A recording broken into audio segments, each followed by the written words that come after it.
Since we were little, we've been thrown on one team after another. Soccer teams, project teams, work teams, you name it. And even though we have lots of experience being on teams, the only advice we've ever been given about how to be a good teammate is to play nice and everything will work out. But what if it doesn't? What if people spend more time politicking and posturing? What if people can't agree on which direction to take, so they go nowhere? What if everyone is just looking out for themselves?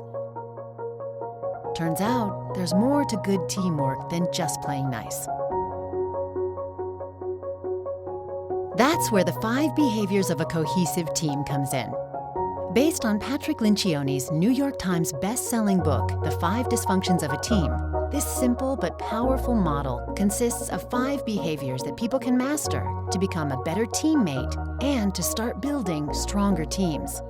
Here's Patrick to explain those behaviors. There are 5 behaviors that all teams have to master to become true functional teams. The first is trust. Team members have to trust one another, which means they're vulnerable with one another. Vulnerability, which I think is one of the most important characteristics any human being can embrace in life, is nothing but admitting who you are as a person. It means they're capable of being completely honest and human with one another. That's important because it enables them to embrace the second behavior, which is conflict. Yes, conflict. When people are vulnerable and trustworthy with one another, they'll engage in conflict without fear. They'll debate issues and they'll be totally upfront with one another. As a result of that, they'll be able to embrace the third behavior, which is commitment. They'll commit actively to decisions and they'll leave the room on the same page, totally committed to follow through on what they've agreed to. That commitment will give them the courage to hold each other accountable, knowing that they're doing nothing but reminding each other about what they've intended to do from the beginning.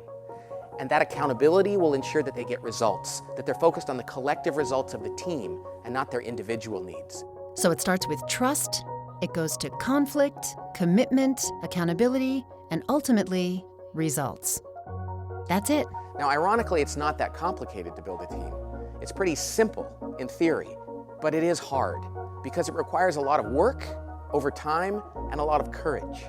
But it's worth it because the benefits of a great team are truly extraordinary. And it all starts with you. Teams are made up of individuals after all, and every individual has a part to play in making them stronger and more cohesive.